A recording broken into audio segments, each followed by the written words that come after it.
today's explainer. We're going to jump right into a truly fascinating text that explores how the narratives we consume completely shape our perception of the world. It's the kind of piece that really forces us to look in the mirror and question the foundations of what we think we know about other people. Here is our agenda for today. We'll be going through 1, the author, 2, childhood books, 3, Fide's story, 4, the roommate, 5, confronting bias, and finally 6, the power of many stories. Starting off with section 1, the author, Chimamanda Ngozi Adichie. So this beautifully written piece is actually derived from a highly acclaimed TED conference speech titled The Danger of a Single Story. It's become an absolutely foundational text for understanding bias, storytelling, and just basic human connection. Before we get into her specific encounters, we really need a brief overview of who she is. Chimamanda Ngozi Adichie is a massively successful novelist. She grew up in eastern Nigeria on a university campus in a pretty conventional middle-class family. Her dad was a professor, her mom was an administrator, and crucially for our story, she was a very early reader and writer of foreign literature. And her background brings us straight to her core thesis. She defines the single story as showing a people as one thing and only one thing, over and over again until that is exactly what they become in our minds. It's the profound danger of reducing complex, messy human beings into a flat, one-dimensional narrative. Moving on to section 2, childhood and foreign books. Think about the wild contrast here between her childhood imagination and her actual environment. Because she only read British and American children's books, she wrote stories exactly like them. Her characters were white with blue eyes, they played in the snow, and they ate apples. Meanwhile, her actual everyday life in Nigeria involved eating mangoes and literally never talking about the weather because, well, there was no need to.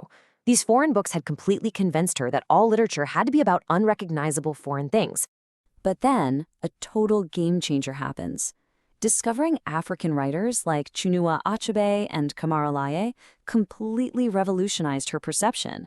It proved to her that girls with skin the color of chocolate, whose kinky hair couldn't form ponytails, could indeed exist in literature. As she puts it, this discovery quite literally saved her from having a single story of what books are. Let's look at section 3, Fide, a story of poverty. Adichie introduces us to our first character, Fide. He was a young boy who worked as live-in domestic help for her family.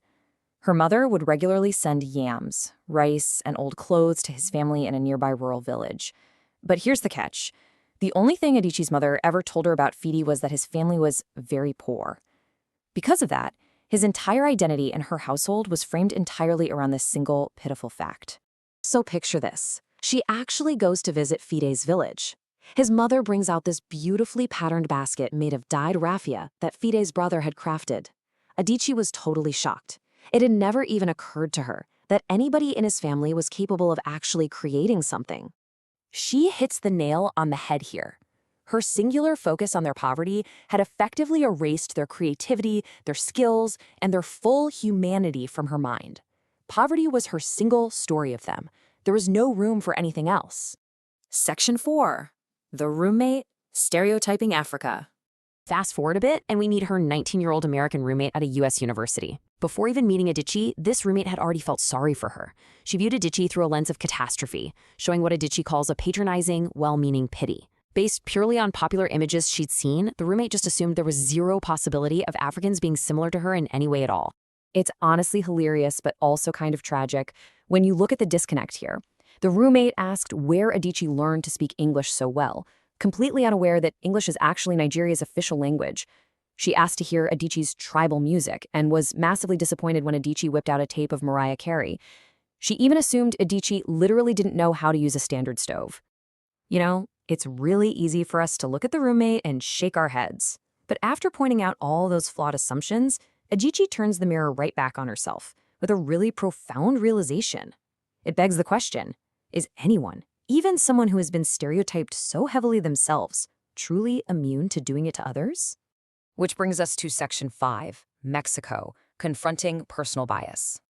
Adichie neutrally reports on the U.S. political climate at the time, noting that it heavily relied on a singular media narrative regarding Mexicans. The media was constantly pumping out endless stories of immigration debates. Mexicans were strictly depicted as abject immigrants, fleeing healthcare systems, sneaking across borders, or getting arrested.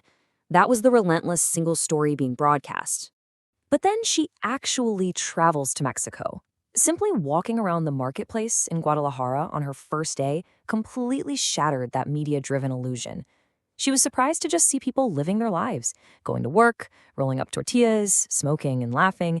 It was just everyday, joyful human life. And this is where she makes a really brave, vulnerable admission.